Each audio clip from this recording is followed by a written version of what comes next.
হঠাৎ করে তো না, আমি খেলার ভিতরে ছিলাম। আমি দীর্ঘ প্রায় 8 মান্থের মতো ভুটানে ছিলাম, ভুটানের লিগ খেলেছি, খেলাধুলার মধ্যেই ছিলাম। সো ফুটসালটা আমার জন্য নিউ না, আমার এক্সপিরিয়েন্স আছে খেলার।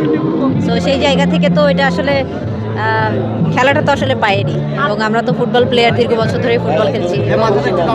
যদিও ফিল্ডটা একটু ডিফারেন্স, বলটা একটু ডিফারেন্স, সো সেই জায়গা থেকে তারপরেও আমাদের এক্সপিরিয়েন্সটা আমরা কাজে লাগিয়েছি। আমার মনে হয় যে চাওয়া পাওয়ার বিষয়টা হচ্ছে ওনারাই ভালো জানবেন, এবং যেহেতু এখানে সব মেয়েরাই হচ্ছে মধ্যবিত্ত নিম্নবিত্তের ফ্যামিলির, তো ফাইন্যান্সিয়াল সাপোর্ট যদি তারা পায়, এটা তো তাদের জন্য এবং তাদের ফ্যামিলির জন্য অনেক উপকৃত হবে। এখনো আসলে ফুটবল এবং ফুটসাল দুইটাই যেহেতু পারি, আমার যখন যেটা দরকার হবে আমি কোন জাতীয় দলে,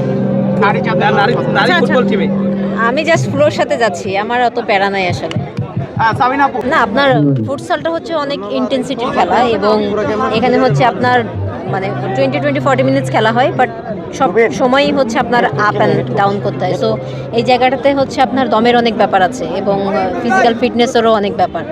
অবভিয়াসলি আমি যেহেতু দীর্ঘ বছর ধরে ফুটবল খেলেছি, সেটা তো আমার কাছে প্রিয় হবেই, এবং ফুটসালেও আমি আসলে অনেক এনজয় করেছি।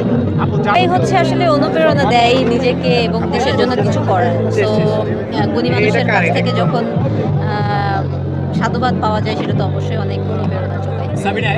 তিক্ত অভিজ্ঞতা বলে আসলে কোনো কিছু নাই, আমি প্রফেশনাল প্লেয়ার এবং উনি প্রফেশনাল কোচ। সেই জায়গা থেকে ওনার কাছে যেটা মনে হয়েছে রাইট সেটা করেছেন, আমার কাছে যেটা মনে হয়েছে রাইট সেটা আমি করেছি।